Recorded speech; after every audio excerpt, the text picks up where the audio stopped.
Gérard Gabriel Lamoureux, bonjour. Bonjour Jérôme. Je suis ravi de vous retrouver en ce début d'été 2021. Alors après une année qu'on va qualifier à minima de chaotique, de mouvementée. En ce début d'été, donc je le rappelle, les conditions sanitaires sont en train de s'améliorer. Les conditions économiques, on sent que c'est la reprise, c'est la relance. Avant de parler des perspectives du réseau Jessica, dont vous êtes le président depuis l'automne 2019, on va parler un peu de ces derniers mois qui viennent de se passer. Comment le réseau Jessica a-t-il vécu cette nouvelle crise sanitaire et économique? Comment est-ce que vous avez réussi à maintenir ou pas les activités? Merci Jérôme de me recevoir et je suis très heureux effectivement d'avoir l'occasion d'échanger avec vous sur l'activité de notre réseau.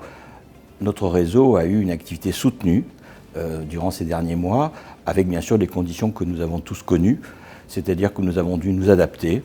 Les comités directeurs, les bureaux sont tenus en distanciel. Nous avons utilisé bien sûr la visioconférence comme tout le monde pour avoir du lien entre les membres. J'ai organisé des visioconférences avec les délégués régionaux, avec les présidents de clubs, car vous savez que notre réseau a des clubs avec des thématiques spécifiques. J'ai organisé des visioconférences avec les membres étrangers, et donc le lien était toujours là, mais sous une forme effectivement différente, c'est-à-dire sous une forme digitale. Et de manière plus générale, l'impact business, est-ce que les cabinets qui sont membres du réseau Jessica ont bien traversé la crise, et est-ce que vous sentez cette fameuse relance, cette reprise dont on nous parle tant? L'année a été difficile, mais je suis convaincu, et j'ai des éléments effectivement pour vous répondre là-dessus, que cette difficulté n'a pas été vécue de la même façon par nos membres en fonction de leur localisation géographique, en fonction de leur activité professionnelle et bien sûr leur secteur qui était le leur. Mais une activité est revenue assez forte dès le début de l'année 2021 et je pense qu'elle se poursuit aujourd'hui. Alors on va faire un point sur ce qu'est le réseau Jessica en ce milieu d'année 2021. Y a-t-il eu des nouvelles adhésions pendant ces derniers mois? Vous en êtes à quel volume de cabinets adhérents à Jessica? Nous restons sur approximativement 200 cabinets d'avocats membres, France et étrangers, ce qui doit représenter, sans qu'on connaisse exactement le chiffre, car ce sont les cabinets qui sont membres et non pas les individus qui forment ces cabinets, doit représenter à peu près 2000 avocats. Pour 2021, effectivement, nous avons eu un nombre important d'adhésions, puisque pour la France, 6 nouveaux membres ont été admis à ce jour, et ces membres sont dans des ressorts où nous n'avions pas encore ou plus de correspondants Jessica.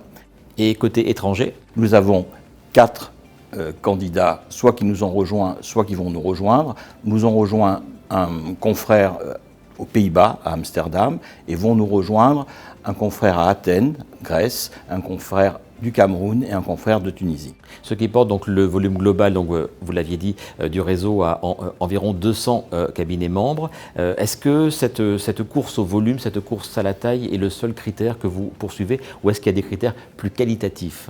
Un cabinet membre de Jessica doit être unique. Cette spécificité, elle doit effectivement être complémentaire au nombre de cabinets qui sont membres dans notre réseau.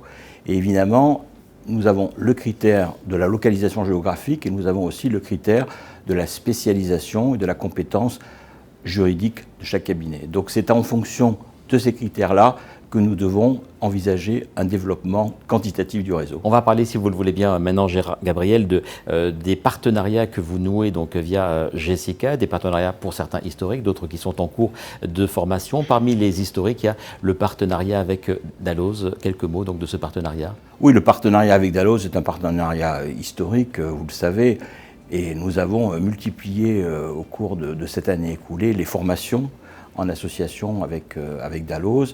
Et nous proposons à nos membres 1 à 2 séances de formation par mois, puisque l'activité judiciaire et juridique a été importante, que ce soit en matière de procédure, que ce soit en matière de droit de la famille avec la réforme du divorce, que ce soit bien sûr en matière économique avec le droit de la faillite. Donc tous ces domaines ont été bien sûr proposés à nos membres pour avoir une formation sur ces thèmes qui sont bien sûr des thèmes d'actualité. Et ça va revenir plus en présentiel que ça l'était pendant ces derniers mois, ou ça va rester un mix entre visio et du présentiel? Le présentiel est bien sûr aujourd'hui demandé. attendu. On a envie de se revoir, presque de se toucher à nouveau, de se sentir à nouveau. Je ne sais pas si ça va jusque-là, mais en tout cas, il est certain que la demande et l'attente est forte par rapport à du présentiel. On a aussi vu que la visioconférence et la digitalisation du contact permettait un contact plus facile et donc a permis de les multiplier. Et nous avons, grâce à cela, pu organiser beaucoup plus de formations en visioconférence qu'on aurait pu le faire en présentiel. Donc il y a effectivement une volonté sans doute de revenir à des formations présentielles, mais ces formations présentielles ne seront jamais systématiques. On en vient à un autre partenariat dont vous nous annoncez la création avec Sofraco. Alors d'abord, Sofraco, c'est un réseau national, je crois, de protection sociale, d'experts en protection sociale. Pourquoi ce rapprochement donc, entre Jessica et Sofraco? Vous avez raison, c'est un partenariat que j'ai imaginé, car il était souhaitable que notre réseau puisse lier des partenariats avec d'autres acteurs économiques. Et Sofraco est un acteur économique qui est important, puisque c'est un réseau qui est implanté sur la France entière. La volonté est de créer une dynamique entre le réseau Sofraco et le réseau Jessica. Pourquoi? Parce qu'ils ont une compétence dans la gestion du patrimoine et la gestion de la protection sociale. Et nous pouvons bien sûr avoir donc des apports de leur côté en ce sens, et nous pouvons aussi leur apporter notre compétence juridique dans les domaines qui sont les leurs. Autre nouveauté, un partenariat qui est noué avec la FFCM. Détaillez-nous ce sigle. Alors la FFCM, c'est la Fédération française des centres de médiation. Vous savez que j'attache beaucoup d'importance à ce développement au sein de notre réseau, de sensibiliser effectivement les membres à la médiation. Nous pouvons effectivement nous féliciter du rapprochement que nous faisons avec cette fédération, et qui va nous permettre d'une part de proposer aux membres des formations sur la médiation, et d'autre part de proposer aux membres qui seront confrontés à des médiations, et bien de s'orienter vers ces centres de médiation où effectivement ils pourront trouver le correspondant qui leur est nécessaire.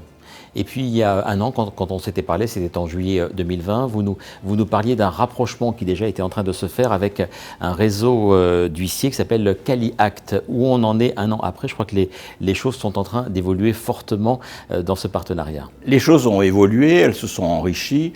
Et nous avons un projet commun qui est un projet très important. Ce projet CaliAct Jessica, Jessica CaliAct, est un projet de création d'une Legal Tech. Et cette Legal Tech a pour vocation de proposer des services au travers d'une fonctionnalité qui est la blockchain pour permettre une sécurisation et une authentification de données ou de documents. Donc c'est un projet ambitieux, un projet qui va mobiliser nos réseaux respectifs. Et je pense que nous aurons l'occasion effectivement de communiquer sur cette création très prochainement, puisque les choses devraient être finalisées dans les prochaines semaines. Parce que là, vous venez de poser les bases du mariage, si je puis dire. Maintenant, place au développement, place vraiment à la création de cette Legal Tech, au peaufinage peut-être de son activité, à la création des équipes, etc.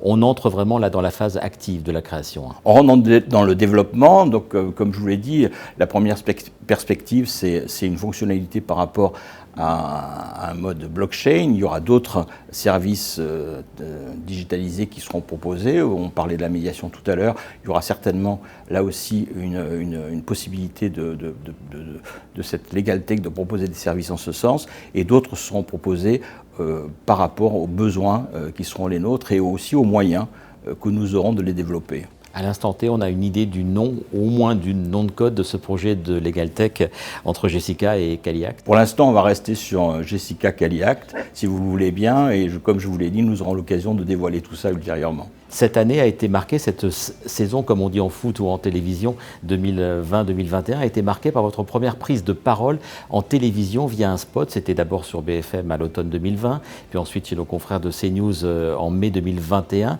Quel bilan faites-vous de cette campagne, et surtout, allez-vous recommencer? Le bilan, il est positif, parce que j'ai voulu effectivement que Jessica soit davantage connue, et au niveau national, voire international. Il est important que le réseau et le nom du réseau Jessica soient connus par nos concitoyens et bien au-delà des frontières. Je crois que le bilan donc est positif. Nous avons effectivement orienté la nouvelle campagne sur CNews davantage sur le site internet de notre réseau, qui a aussi évolué, puisque la page d'accueil a évolué. Nous avons voulu mettre plus en avant les actualités du réseau.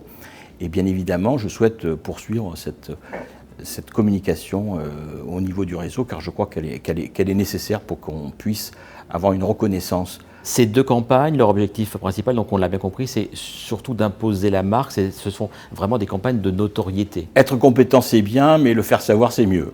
Je dirais que donc la campagne que nous avons menée, la campagne que je souhaite effectivement mener ultérieurement, va dans ce sens. Il faut connaître et faire connaître la compétence de nos membres Jessica. Donc ça, la communication, le surcroît de notoriété, ça fait partie de vos chantiers. Vous êtes grosso modo à mi-mandat, puisque vous êtes à la tête du réseau depuis l'automne 2019. Qu'est-ce que vous voulez faire maintenant de cette deuxième moitié de mandat? On pose souvent la question à des politiques. Vous, l'avocat, vous, le président de Jessica, qu'est-ce que vous allez faire jusqu'à la prochaine élection? Alors je ne suis pas effectivement un politique, et j'ai une mission qui est une vision représentative par rapport à mon réseau. Je dirais que je souhaite en tout cas continuer cet effort de communication que vous avez souligné. La deuxième chose, c'est que je souhaite aussi conforter les partenariats que j'ai pu donc signer et développer avec les différents partenaires qu'on a cités. Et enfin, je souhaite aussi accompagner donc le réseau vers ces modes nouveaux de communication, ces modes nouveaux de fonctionnalité, ces modes nouveaux d'environnement. Et il faut que effectivement nos membres, grâce aussi au réseau, puissent être accompagnés dans cette démarche. Un des temps forts de des prochains mois, ça va être quand même le retour aussi en présentiel, pour reprendre ce mot très très à la mode, le retour en présentiel du congrès annuel de Jessica. L'année dernière, on s'était vu, vous nous annonciez qu'il y en aurait un à l'automne 2020. C'était prévu à Marseille. Il n'a pas eu lieu pour les raisons que l'on sait. Cette année, quelles sont les annonces? L'annonce est la même, si j'ose dire. Le congrès se tiendra en présentiel à Marseille. Et je pense que cette fois-ci, ce congrès sera maintenu.